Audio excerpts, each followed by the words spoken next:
in Brisbane, but it's cool and gay. Well, swing with holiday services, that's what our brochure said.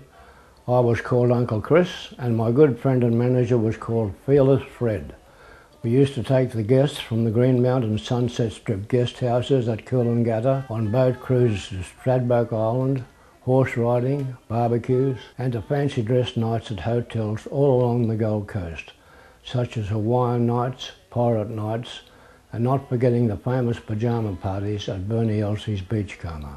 We handled about 500 or 600 young people and also helped to organise the weekly fancy dress skits for Doug Roughton's weekly show on Greenmount Beach. Each guest house had a house captain and vice captain, and they performed things like the Sheikh of Araby and the Sultan and his harem. Each guest house had their own war cries. It was all good, clean fun. They had weekly guest house meetings.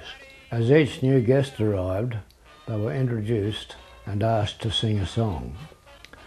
Well, all good things must end, and as the guest houses went out of popularity when the overseas cruises took over the market, we moved into day tours to Brisbane, the Gold Coast, hinterland and the Sunshine Coast.